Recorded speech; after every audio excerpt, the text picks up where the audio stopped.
வணக்கம். ராணிப்பேட்டை மாவட்டம் மேல்விசாரம் பகுதிகளில் வீடுகளிலிருந்து 7 நாட்களாக குப்பைகள் சேகரிக்கப்படாததால் சுகாதார சீர்கேடு மற்றும் நோய் பரவும் அபாய நிலை. உடனடியாக நடவடிக்கை எடுக்க கோரி திமுக கவுன்சிலர் மாவட்ட ஆட்சியர் அலுவலகத்தில் மனு. மேல்விசாரம் நகராட்சிக்கு உட்பட்ட மேல்விசாரம் பகுதிகளில் கடந்த 7 நாட்களாக நகராட்சி தூய்மை பணியாளர்கள் வீடு வீடாக சென்று மக்கும் குப்பை மற்றும் மங்காத குப்பைகளை முறையாக சேகரிக்காமல் உள்ளனர். இந்த நிலையில் வீடுகள் மற்றும் தெருக்களில் குப்பைகள் தேங்கி துர்நாற்றம் வீசுவதுடன் கொசுக்கள் மற்றும் ஈக்கள் பெருகி பொதுமக்களுக்கு பல்வேறு நோய்கள் பரவும் அபாய நிலை ஏற்பட்டுள்ளது. இதனால் பொதுமக்கள் அச்சத்திலும் அதிருப்தியிலும் உள்ளனர். இதனால் உடனடியாக மக்கள் நலனை கருத்தில் கொண்டு தூய்மை பணியாளர்கள் மூலம் வீடுகளாக சென்று மங்கும் குப்பை மற்றும் மகாத குப்பை முறையாக சேகரிக்க வேண்டும் எனவும், தேங்கியுள்ள குப்பைகளை உடனடியாக அகற்ற கோரியும், தொடர்ந்து குப்பை சேகரிப்பு நடைபெறுவதற்கும் உரிய நடவடிக்கை எடுக்க கோரி மேல்விசாரம் திமுக நகரமன்ற உறுப்பினர் அப்துல் ரஹீம் உட்பட பொதுமக்கள் 20க்கும் மேற்பட்டோர் ராணிப்பேட்டை மாவட்ட ஆட்சியர் அலுவலகத்தில் மனு அளித்தனர்.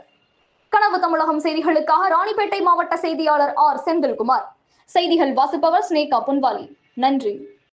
ராணிப்பேட்டை மாவட்டம் மேல்விசாரம் நகராட்சியின் சார்பாக தலைவர் மற்றும் நகரமன்ற உறுப்பினர்கள் அனைவரும் அனைத்து கட்சி மன்ற உறுப்பினர்கள் சார்பாக மாவட்ட ஆட்சித்தலைவரிடம் மனு கொடுத்துள்ளோம். என்ன காரணம் என்றால், குப்பையுடைய பிரச்சனை தான் பெரும் பிரச்சனையா ஒரு வார காலமாக நம்ம மேல்விசாரம் நகர பகுதியில் அவல நிலையாக இருக்கிறது. குப்பை எடுக்காம தேங்கி நிற்கிறது.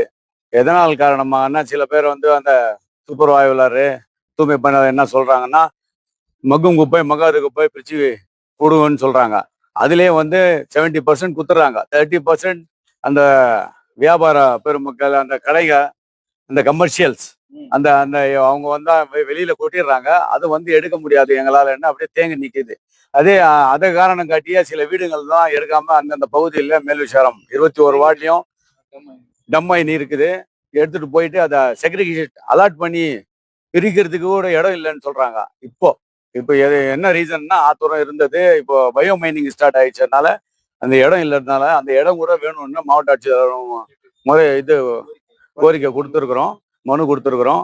மேலும் நாளையிலேருந்து காலையிலேருந்து உடனடியாக அதன் மீது தீர்வு காண்டு எல்லா குப்பையும் உடனுக்குடன் அகற்றி இனி வரும் காலையில் இந்த பிரச்சனையை உருவாதபடி நடைபெறும் என்று உறுதி அளித்துள்ளனர். அதை சொல்லிட்டு வந்திருக்கிறோம். ஜஃபர் அஹமத் துணைத் தலைவர்.